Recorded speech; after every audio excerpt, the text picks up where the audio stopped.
সুপ্রিয় দর্শক, everyday life and nature চ্যানেলে আপনাদেরকে আবারও স্বাগত। দর্শক, আজকের এই পর্বে আমরা বিশ্লেষণ করব একটি বিশেষ সংগঠন হিজবুল্লাহ, তাদের ইতিহাস, পরিচয় এবং কার্যক্রম নিয়ে জানব বিস্তারিত।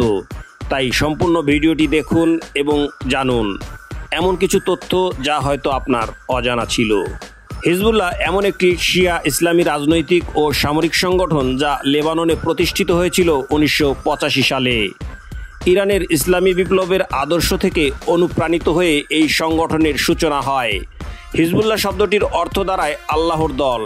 তাদের মূল উদ্দেশ্য ছিল ইসরায়েলি দখলদারিত্বের বিরুদ্ধে প্রতিরোধ এবং এমন একটি ইসলামী রাষ্ট্র প্রতিষ্ঠা করা।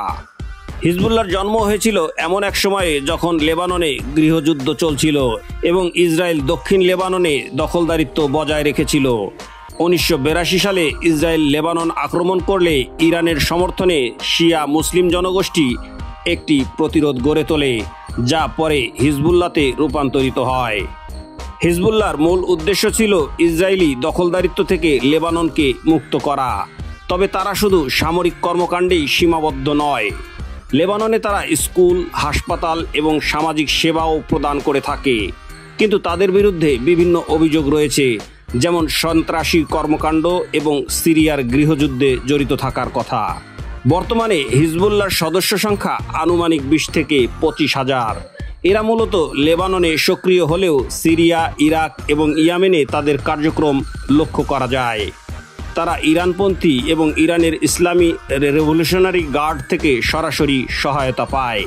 হিজবুল্লাহ একটি বিতর্কিত সংগঠন। কিছু দেশ যেমন ইরান এবং সিরিয়া তাদেরকে সমর্থন করে। অন্যদিকে যুক্তরাষ্ট্র এবং ইউরোপীয় ইউনিয়নের বেশ কয়েকটি দেশ তাদেরকে সন্ত্রাসী সংগঠন হিসাবে চিহ্নিত করে। তারা মধ্যপ্রাচ্যের রাজনৈতিক ভারসাম্য বদলে দিতে গুরুত্বপূর্ণ ভূমিকা পালন করছে। হিজবুল্লাহ একটি জটিল সংগঠন যারা মধ্যপ্রাচ্যের রাজনীতিতে গুরুত্বপূর্ণ ভূমিকা পালন করে। তবে তাদের ভূমিকা নিয়ে বিতর্কের শেষ নেই।